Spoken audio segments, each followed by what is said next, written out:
El cristiano y la depresión. Y yo creo que esa serie es sumamente pertinente porque el mundo actual, el mundo en el que estamos viviendo, es un mundo lleno de presiones. Nuestro mundo está totalmente lleno de problemas. No hay ningún ser humano inmune a la depresión. Más aún, ni siquiera los cristianos son inmunes a la depresión. Si nosotros leemos la Biblia, nos vamos a dar cuenta que grandes hombres de Dios pasaron por grandes depresiones. Por ello es necesario, hermanos, que nosotros enfrentemos este tema con honestidad y en una forma bíblica. La Biblia es la palabra de Dios y la Biblia nos habla de nuestros problemas, de cómo enfrentarlos en una forma eficaz. Y si vamos a buscar una respuesta efectiva a nuestro problema, yo creo que el único lugar donde podemos buscar con seguridad es en la palabra de Dios. Y nosotros como cristianos tenemos que tomar o prestar mucha atención a lo que la Biblia tiene que decir respecto a la depresión. Primero, por lo que ya dije anteriormente, porque nadie es inmune a la depresión. En segundo lugar, debemos tomar muy en serio lo que vamos a predicar, porque quizás en algún momento Dios nos confiera la oportunidad de ayudar a otros que están pasando por una depresión. Sin embargo, tenemos que tener cuidado de no ofrecer ayudas humanas que a la larga son ayudas falsas. Por eso es importante que nosotros prestemos atención a lo que la Biblia dice con respecto a la depresión. Y en tercer lugar, y para mí la razón más importante, debemos tomar en serio lo que la Biblia dice con respecto a la depresión, porque un cristiano deprimido es una mala recomendación para el Evangelio de Cristo. Y hay cristianos que le dan la impresión a los inconversos de que eso es el cristianismo.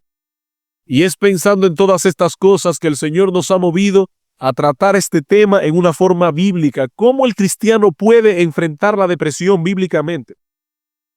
Los cristianos creemos que la Biblia es la palabra infalible de Dios.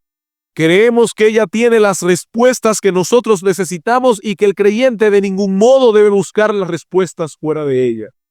Por eso el enfoque que nosotros vamos a darle a estos temas son enfoques bíblicos. Eso quiere decir que no van a ser enfoques psicológicos, no van a ser enfoques psiquiátricos, van a ser enfoques bíblicos, porque nosotros creemos que la Biblia es la palabra infalible de Dios. Nosotros creemos que Dios creó el ser humano y que solamente Dios sabe cómo funciona el alma de un ser humano. Y si un ser humano tiene problema en su alma, solamente Dios puede ayudarlo. Y la única revelación de Dios no se la dio a Freud, ni se la dio a Skinner, se la dio a la palabra de Dios. La Biblia tiene la respuesta. Y el tema de hoy se titula precisamente Enfrentando bíblicamente la depresión. Y lo que veremos son tres cosas. Primero, ¿qué es la depresión? En segundo lugar, ¿cuál es la dinámica de la depresión? Es decir, ¿cómo se deprime una persona? Y en tercer lugar, vamos a ver algunas directrices generales de cómo enfrentar bíblicamente la depresión. Así que, hermanos, lo primero que tenemos que hacer en esta noche es, al tratar este tema, definir a qué nos estamos refiriendo cuando nosotros usamos la palabra depresión. El doctor Wayne Mack define la depresión de esta manera. Él dice que la depresión es un espíritu de pesadez o abatimiento constante en nosotros que afecta todas las áreas de nuestra vida. No se trata simplemente de una tristeza de un instante, sino de una tristeza que no ve ni siquiera allá a lo lejos ni un pequeño rayo de esperanza. La persona está totalmente desesperanzada, sumida en un profundo abatimiento. Y hay muchos textos bíblicos que definen la depresión. Por ejemplo, en los Salmos. En los Salmos encontramos experiencias de hombres que estuvieron deprimidos por diversas causas. Por ejemplo, en el Salmo 32, David había pecado con Betsabé y eso le causó una profunda depresión. En el capítulo 32 de los Salmos, en el versículo 3, dice el salmista, mientras callé, es decir, mientras permanecí en una condición no arrepentida, se envejecieron mis huesos en mi gemir todo el día. Aquí estamos hablando de un hombre de que se levantaba por la mañana y se acostaba por la noche todo el tiempo llorando, gimiendo, triste, profundamente abatido. Esto es una depresión. Otra descripción que da David de una depresión la tenemos en el Salmo 38. Salmo 38, versículos 3 en adelante. Dice David: nada hay sano en mi carne a causa de tu ira, ni hay paz en mis huesos a causa de mi pecado. Porque mis iniquidades se han agravado sobre mi cabeza, como carga pesada se han agravado sobre mí. Hieden y supuran mis llagas a causa de mi locura. Estoy encorvado, estoy humillado en gran manera, ando enlutado todo el día. Estoy debilitado y molido en gran manera, gimo a causa de la conmoción de mi corazón. Esto es una persona deprimida. Él está abatido, una profunda tristeza. Salmo 42. En el Salmo 42, el salmista David le pregunta a su alma: ¿por qué te abates, oh alma mía, y te turbas dentro de mí? Espera en Dios, porque aún he de alabarle, salvación mía y Dios mío. Segunda de Corintios capítulo 4. Aquí el apóstol Pablo usa 4 palabras que describen perfectamente el sentimiento de una persona deprimida. Pablo está diciendo en este texto: nosotros, versículo 7, tenemos un tesoro, es decir, el ministerio de la predicación del evangelio, en vasos de barro, es decir, en cuerpos que se abaten, que se cansan, que se enferman, para que la excelencia del poder sea de Dios y no de nosotros. Sin embargo, dice Pablo, a pesar de que este es un cuerpo, un vaso de barro, dice él: estamos atribulados en todo, mas no angustiados. Primera palabra que usa Pablo para definir lo que es una depresión: angustia. Atribulados en todo, mas no angustiados. En apuros, mas no desesperados. Esa palabra apuros se puede traducir literalmente perplejos. Yo no entiendo lo que está pasando. Inclusive me asaltan dudas a mi corazón, pero aunque yo estoy perplejo, yo no estoy desesperado. Yo sé que Dios tiene control todavía de la situación. Tercera palabra que usa Pablo aquí: perseguidos, mas no desamparados. Y esa palabra desamparado significa literalmente ser dejado atrás, olvidado. El cristiano, cuando se deprime, siente que hasta Dios lo ha desamparado. Pero ¿sabes una cosa, hermano? Dios no puede desamparar a un creyente. En Hebreos capítulo 13, versículo 5, dice el apóstol que escribió ahí en los Hebreos, dice que Dios ha prometido: yo nunca te dejaré ni te desampararé. Es una promesa de Dios. Por lo tanto, Dios nunca puede desamparar a un creyente. Dios nunca puede olvidar a un creyente, pero cuando un creyente está deprimido, se siente desamparado. Se siente desamparado por el mundo entero. Desamparado, totalmente solo. Aunque esté lleno de gente que lo quieran, él se siente solo. Él está deprimido. Y la cuarta palabra que usa Pablo es destruido. Dice él: derribados, pero no destruidos. Y esa palabra significa literalmente la destrucción de todo bienestar. Hermanos, eso es una persona deprimida. Es una persona que se siente angustiado, asfixiado, se siente desesperado, no hay ningún camino a seguir, se siente completamente solo, desamparado y se siente destruido. Ahora bien, ¿cuáles son los síntomas característicos de una persona que está deprimida? En primer lugar, la persona siente una profunda tristeza que se traduce muchas veces en lágrimas. La persona que está deprimida llora con facilidad. Es más, en muchas ocasiones las personas que están deprimidas están llorando y no saben ni siquiera por qué. Simplemente están llorando. Esa es la experiencia que presenta David en los Salmos. Dice él: en mi gemir todo el día. Él se pasaba el día entero llorando. Y en el Salmo 42, versículo 3, dice él: fueron mis lágrimas mi pan de día y de noche. Eso es una depresión. Otro síntoma característico de la depresión es la autocompasión. La persona se vuelve autocompasiva, lo cual agrava mucho más el problema. Normalmente la persona deprimida, su frase favorita es: nadie me entiende. Nadie sabe exactamente cómo yo me siento. La persona se convierte en algo autocompasivo y esto es terrible. La autocompasión es terrible y es pecaminosa también, muy pecaminosa.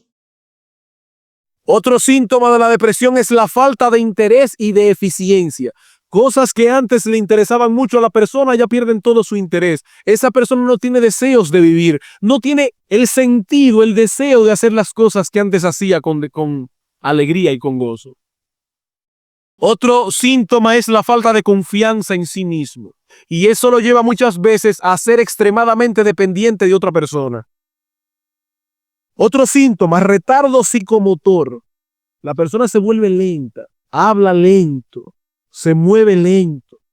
Parece como que él está llevando la vida a cuesta. La persona muestra un decaimiento en sus movimientos corporales y mentales, así como falta de expresividad. Otro síntoma, perturbaciones del sueño. Este es uno de los síntomas casi sine qua non de la persona deprimida. Hay perturbaciones en su hábito de sueño. Por ejemplo, la persona deprimida a veces tiende a irse a la cama temprano, pero entonces se levanta a las 3 de la mañana y no puede dormir más. Y se pasa la noche en vela, no puede dormir, está deprimido. O en ocasiones, la persona sufre de insomnio y entonces no puede irse a la cama ni siquiera temprano, se pasa la noche entera en vela. Otro síntoma, anorexia, es decir, en español, falta de apetito. La persona no quiere comer. Alguien que estuvo así de deprimido fue Acab. En el primer libro de los Reyes, capítulo 21, Acab quería la viña de Nabot y no la pudo conseguir y por eso se deprimió. En el capítulo 21 del primer libro de Reyes, versículo 4, dice: vino Acab a su casa triste y enojado por la palabra que Nabot de Jezreel le había respondido diciendo: no te daré la heredad de mis padres. Y se acostó en su cama y no comió. Anorexia. La falta de apetito es muy común en las personas deprimidas. También el desarreglo personal. No se cuida de su arreglo personal. Está centrado todo el tiempo en lo negativo, en lo negativo. Esa persona nunca habla de soluciones, solamente habla de problemas. Y tú hablas con ella, el problema es, nunca te dice, pero la solución que yo veo es, no, él no está centrado en soluciones, sino en el problema. Otro síntoma de la depresión es las tendencias suicidas.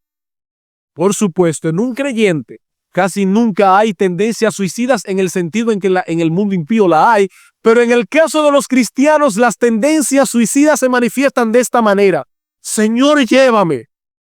La persona quiere que sea Dios que le elimine el problema, entonces comienza a decir: yo no sé para qué estoy vivo, Señor, llévame de aquí, acaba con esto. Es una tendencia suicida.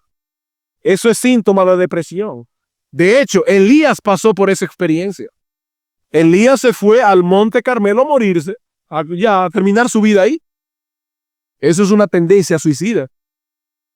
Esos son más o menos, a grosso modo, los síntomas de una persona que está pasando por una depresión. Ahora bien, la pregunta que nos hacemos es la siguiente: ¿por qué se deprimen las personas?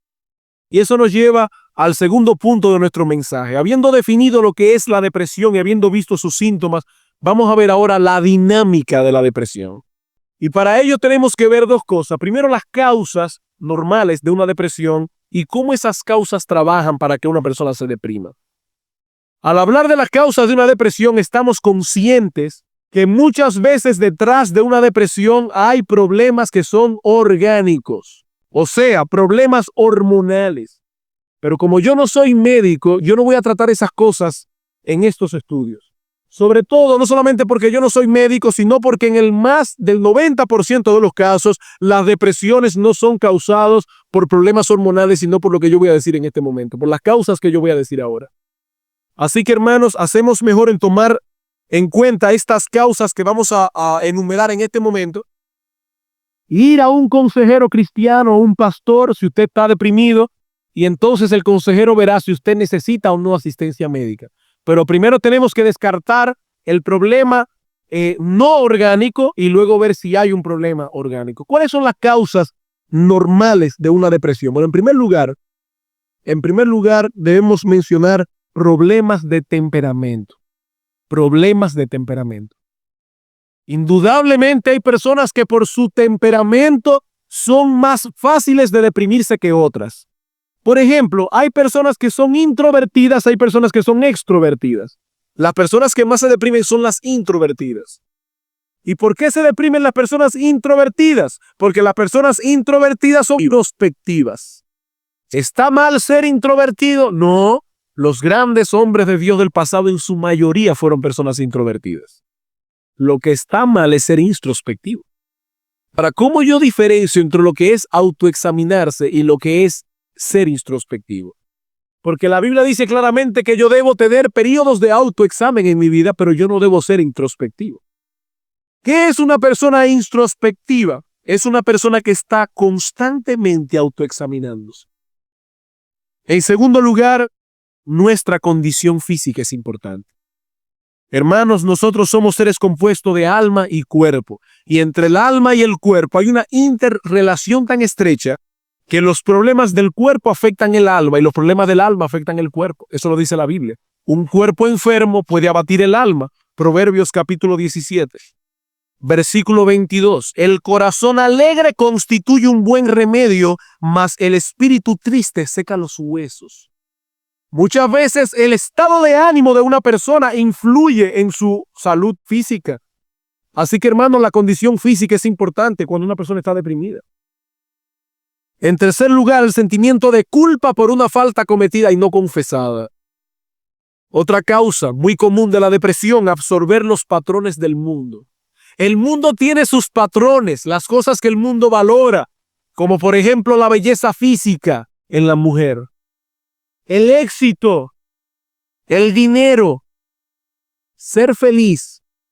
Sin embargo, nosotros creemos esa propaganda que el mundo nos ha vendido, que estamos aquí para ser felices. Entonces, cuando no somos felices, nos preguntamos, ¿por qué yo no soy feliz? Entonces, como yo no soy feliz, eso me abate. Cuando una muchacha no es muy agraciada físicamente y le han vendido la idea de que la belleza es un valor importante, ese valor puede llevar a esa mujer a una depresión. Absorber los patrones del mundo causa depresión en los cristianos. Y de ahí podemos mencionar un montón de causas más. La pérdida de un ser querido, un revés en la economía, algún otro tipo de desgracia, el resentimiento, la envidia, la autocompasión. Todas esas son causas indirectas de depresión. ¿Y por qué yo digo que son causas indirectas? Hermanos, en realidad, ninguna de esas cosas que yo he mencionado causan depresiones, sino que más bien la respuesta incorrecta de una persona ante esas situaciones lo lleva a una depresión. Por lo tanto, ¿quién es el culpable de que usted esté deprimido? Usted mismo. Usted es el único culpable de su depresión. ¿Por qué usted está deprimido? Por causa de su pecado. Usted no respondió bíblicamente. Hermano, óyeme bien, la depresión no es una enfermedad. La depresión es el resultado de una respuesta equivocada ante un problema de la vida. Ejemplo bíblico, Caín, Génesis capítulo 4, versículo 3. Aconteció andando el tiempo que Caín trajo del fruto de la tierra una ofrenda a Jehová, y Abel trajo también de los primogénitos de sus ovejas, de los más gordos de ellas. Miró Jehová con agrado a Abel a su ofrenda, pero no miró con agrado a Caín y a la ofrenda suya. ¿Qué pasó entonces? Versículo 5. No miró Dios con agrado a Caín y a la ofrenda suya, y se ensañó Caín en gran manera. Respuesta incorrecta. ¿Y qué pasó? Decayó su semblante, depresión. Note, Caín ha hecho algo equivocado. Dios le hace ver que lo que él hizo fue equivocado. ¿Cuál fue la respuesta de Caín? En vez de arrepentirse y hacerlo bien, se ensañó contra su hermano, resentimiento. ¿Cuál fue el resultado? Decayó su semblante, literalmente se deprimió. Ahora, noten la solución que le da Dios. Versículo 6. Entonces Jehová dijo a Caín, ¿por qué te has ensañado y por qué estás decaído? ¿Por qué ha decaído tu semblante? ¿Por qué estás deprimido? Si hicieres bien, ¿no serás enaltecido? Y si no hicieres bien, el pecado está a la puerta. Con todo esto a ti será su deseo y tú te enseñorearás de él. En otras palabras, ¿qué le dice Dios a Caín? Si tú respondes bien, ¿qué va a pasar? Serás enaltecido. En vez de estar decaído, vas a estar levantado de ánimo. Esa es la respuesta de Dios. Caín respondió mal y eso lo llevó a una depresión. Hermanos, esta es la forma en que usted se deprime.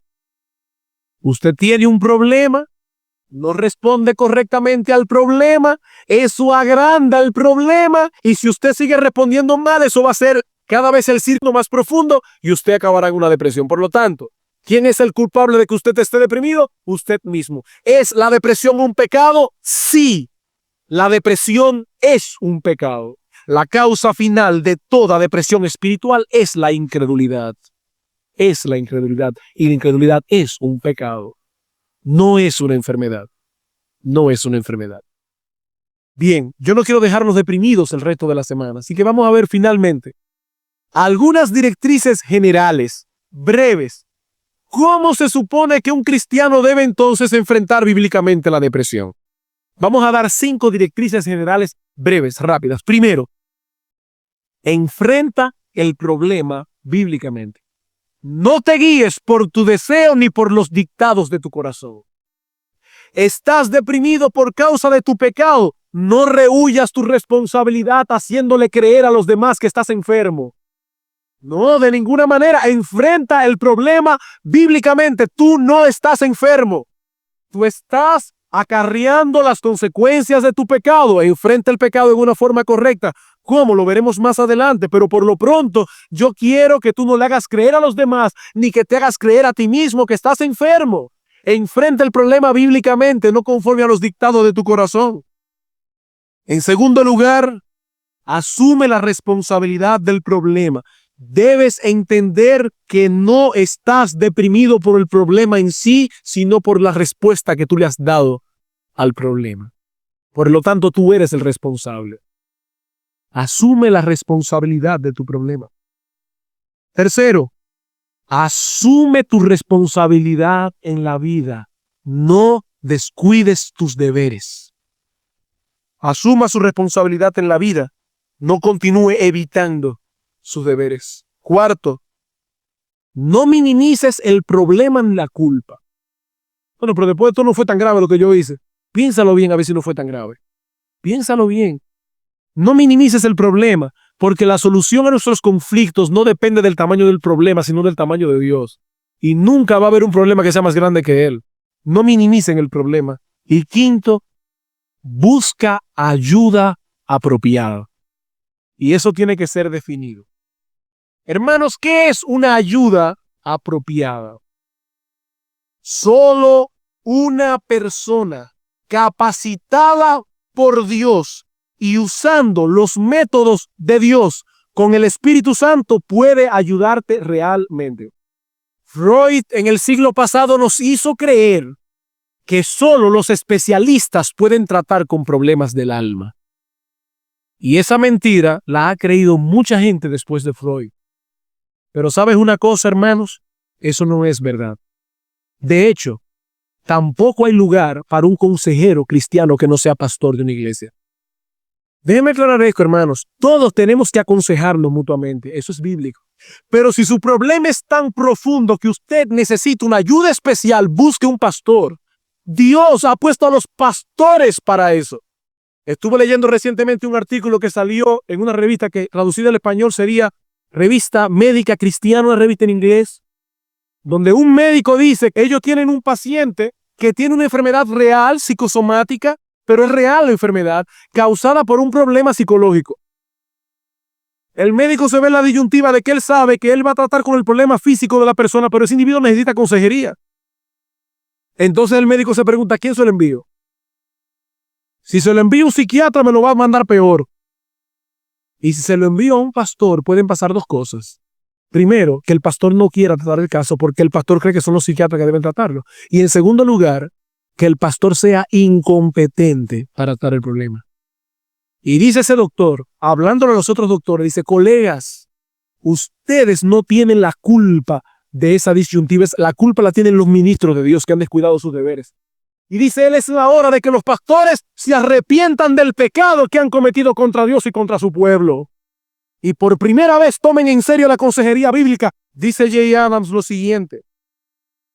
El psiquiatra debe regresar a la práctica de la medicina, que es la única esfera legítima de actividad que él tiene, la medicina.